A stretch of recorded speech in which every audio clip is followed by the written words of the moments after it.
세계의 공장이었던 중국이 미국을 제치고 세계 1위 국가가 되겠다는 야망을 드러낸 대가로 오히려 경제 위기 상황 속으로 치닫고 있습니다. 중국은 한국의 최대 교역 국가이기도 한데요. 최근 수출, 소비, 투자 등 기초 경제 체력이 약해진 데다가 국내 총생산 GDP의 25%를 차지하는 부동산 시장이 흔들리면서 경제 위험이 금융시장으로 옮겨가고 있는 상황입니다. 전 세계 투자자들이 중국의 상황을 지켜보면서 걱정하고 있는데요. 8월 17일 블룸버그와 많은 외신들은 1조 위안, 약 180조 원 이상을 운용하는 자산운용사 중쯔그룹이 회사가 현재 유동성 위기에 처해 있기 때문에 부채 구조조정을 해야 하는 상황이라고 투자자들에게 공지했다고 합니다. 중쯔그룹은 중국 내에서 중국판 블랙스톤으로 불릴 정도로 사모펀드로는 인지도가 굉장히 높습니다. 부동산 신탁 회사를 자회사로 두고 있고요. 그동안 부동산에 집중 투자해 왔습니다. 블룸버그는 현재 중쯔그룹이 거의 모든 상품에 대한 상환을 중단했고 투자자 자금 상환을 위해서 부채를 재조정하면서 동시에 자산을 매각할 계획이라고 전했습니다. 정말 안 좋은 상황입니다. 작년 2021년에 헝다그룹이 위기를 겪었고요. 지난달 7월에는 완다그룹, 이번 달 8월 초에는 비구이 위안, 위안양 등 대형 부동산 개발 업체들이 개별로 300억 원 안팎의 채무 상환에 실패하면서 중국 부동산 시장이 급속히 얼어붙었습니다. 이런 가운데 8월 14일 중쯔그룹의 계열사인 중능국제신탁이 9천만 위안, 하나로 약 165억 원 규모의 투자 상품 상환에 실패하면서 중국 부동산 위기가 금융시장 위험까지 번지게 되었습니다. 중국 시진핑 주석이 연임을 위해서 모두가 잘 살자는 공동부유를 내세웠고 이 과정에서 알리바바를 비롯한 빅테크와 대기업들을 압박했습니다. 그리고 부동산 투기를 근절하려고 대출을 막았는데요. 부동산 개발 기업들은 자금 융통이 막히자 신탁회사와 같은 다른 통로를 통해서 자금을 조달했습니다. 이런 자금들은 별도의 규제를 받지 않기 때문에 불투명하고 부도 위험도 커지게 되는데요. 그래서 이를 그림자 금융이라고 부르고 있습니다. 현대경제연구원에 따르면 중국 그림자 금융 규모는 2011년 6,011억 달러, 하나로 약 807조 원에서 2021년에는 11조 4,209억 달러, 10년 만에 20배 가까이 폭증했습니다. 중국은 내수시장 활성화를 위해서 부동산 개발에 집중해 왔는데요. 이 겉으로는 화려해 보이지만 실제 국민들의 소득이 뒷받침되지 않으면서 공급 초과 현상에 직면하게 되었습니다. 고가의 주택들이 빈집으로 나오기 시작했고요. 개발 자금은 계속해서 회수가 되지 않아서 중국 부동산 위기에 대한 우려가 그동안 계속해서 제기되어 왔는데요. 효율성과 수요와 공급이라는 시장 원리를 무시한 대가를 이제 치러야 하는 시기에 도달하게 되었습니다. 미국 월가 투자회사들도 중국 부동산에 투자하면서 손실을 피하지 못하게 되었는데요. 미국을 위한 채권을 많이 보유한 JP모건, 피델리티 등 10개 투자 회사들은 17억 6,230만 달러, 하나로 약 2조 3,600억 원을 투자한 것으로 집계되었습니다. 중국 중앙은행인 인민은행은 8월 16일 51조 원 규모의 유동성을 단기 금융시장에 투입하면서 자산운용사에 주식 순매도 금지령을 내리기까지 했는데요. 중국 경제의 내실을 다지면서 효율적으로 성장하는 대신에 국가 주도의 비효율적 외형 확장에 집중하면서 연임만을 최고 목표로 삼았던 시진핑에게는 중국 부동산발 금융위기 확산이 최대 위기가 될 것으로 보여집니다. 미국의 리쇼어링과 프렌드쇼어링 정책으로 세계 공장들이 미국에 건설되고 있고 4차 산업혁명에 꼭 필요한 반도체 첨단 장비와 제품, 인공지능 기술까지 독점하고 있는 가운데 중국을 세계 공급망에서 고립시키려고 하는 미국의 디커플링 정책이 어느 정도는 먹혀 들어가고 있는 것처럼 보이기도 합니다. 여기다 연준의 고금리 정책으로 인해서 달러 가치까지 상승해 중국으로서는 최대 위기에 봉착해 있는 상황입니다.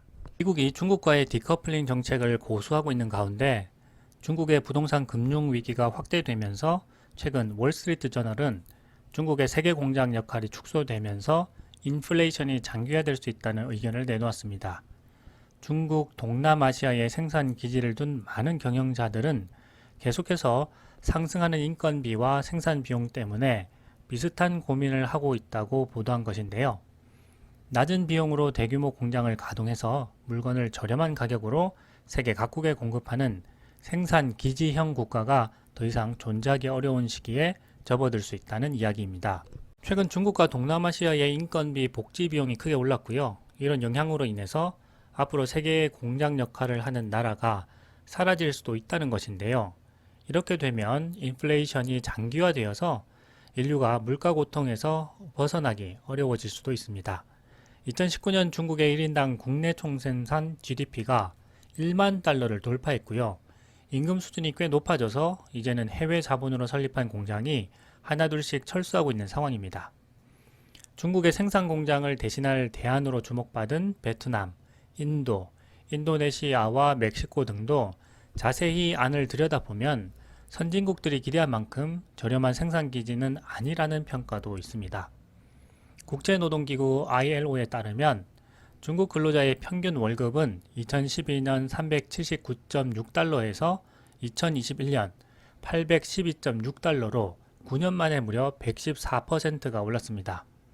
이제는 중국인을 고용하려고 하면 한 달에 100만 원을 넘는 임금을 지급해야 한다는 이야기입니다. 그리고 중국 또한 젊은 노동인구가 빠르게 줄어들고 있어서 앞으로는 인건비 상승세가 더욱 가팔라질 것으로 전망하고 있습니다. 2021년 중국의 합계 출산율은 1.2명에 그치고 있어서 새로운 세대의 중국 청년들은 공장에서 일하기를 원하지 않는다고 합니다. 지난 6월 중국 청년 실업률이 21.3%에 달했는데도 중국 현지에서는 제조업체들이 구인난을 겪고 있다고 하는데요.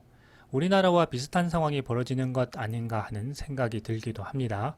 인구가 1억 명에 근접해서 최근 중국의 대체제로 자주 언급되고 있는 베트남도 상황은 크게 다르지 않다고 합니다. 베트남 젊은이들도 중국 젊은이들처럼 공장 근무를 기피하는 편이고요. 대신에 배달 오토바이 기사로 일하는 기그워커, 즉 단기 근로자로 살아가는 것을 선호하기도 한다고 합니다.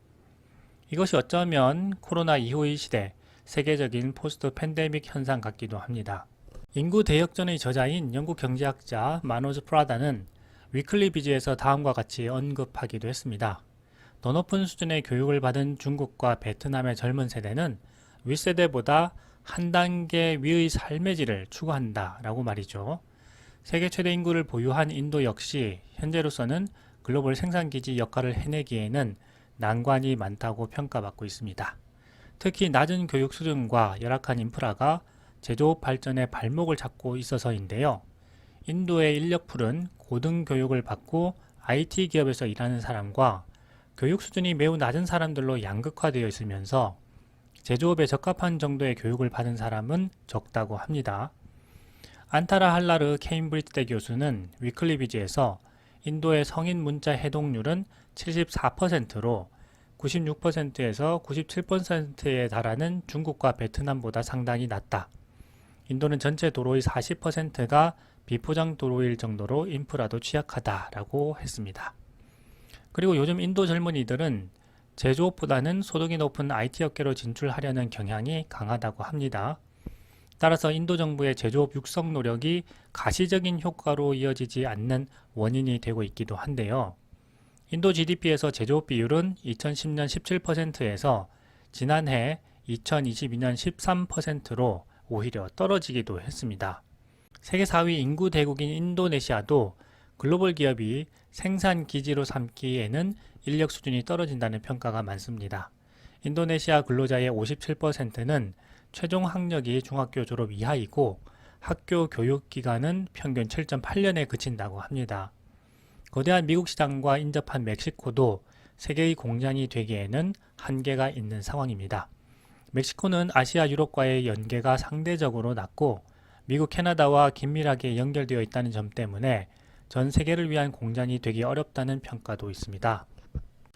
북미를 단일 경제권으로 묶는 미국, 멕시코, 캐나다 무역협정 USMCA는 멕시코의 임금 상승을 자극하는 원인이 되고 있다고 합니다. USMCA는 자동차 제조 근로자 가운데 일정 비율이 최소 시급 16달러 이상이어야 한다라고 규정하고 있습니다. 상대적으로 임금 수준이 높은 북미 지역의 일자리를 지키기 위한 조항인데요. 이것이 멕시코의 임금 상승을 부추기는 요인으로 작용한다는 것입니다. 찰스 구다트 런던 정경대 명예교수는 위클리 비즈에서 지난 30년간 서구 기업이 중국으로 생산기지를 옮기면서 상품 가격이 지속적으로 하락한 덕분에 소비자 물가가 연평균 1.5% 정도 상승하는 데 그쳤다. 하지만 그동안 인구구조 변동으로 인해서 중국과 다른 아시아 국가에서 노동력이 부족해지면서 저성장과 고물가의 조합인 스태그플레이션으로 이어질 가능성도 있다라고 했습니다. 그렇지만 애플과 테슬라를 비롯한 글로벌 대기업들은 인도를 새로운 미래 시장으로 타겟을 정하고 향후 투자를 확대해 나갈 계획입니다. 특히 테슬라는 대륙별로 기가팩토리를 지어서 현지에 맞는 생산을 통해 원가를 낮추려는 전략을 갖고 있는데요. 글로벌 생산 기지를 확대함으로써 중국 비중은 자동적으로 줄어들 것으로 생각됩니다. 미국을 넘어서겠다는 야망을 내보이던 중국은 오히려 그 대가로 과거의 일본과 마찬가지로 장기적인 경제 불황을 맞게 될지도 모른다는 평가가 나오고 있습니다. 미국은 세계 경제의 판을 새로 짜면서 중국이 갖고 있던 세계 공장의 역할을 일본과 멕시코, 동남아시아로 대체하려는 것으로 보이는데요. 그런 가운데 리쇼링과 프렌드쇼링 정책으로 세계의 첨단 산업 공장이 미국으로 모여들고 인공지능과 4차 산업혁명을 주도하는 미국의 GDP가 장기 성장 곡선을 그리게 되지 않을까 조심스럽게 생각해 봅니다. 그리고 그 중심에 어떤 혁신 기업들이 자리하게 될지 투자자로서는 관심을 갖고 지켜봐야 할 것으로 생각됩니다.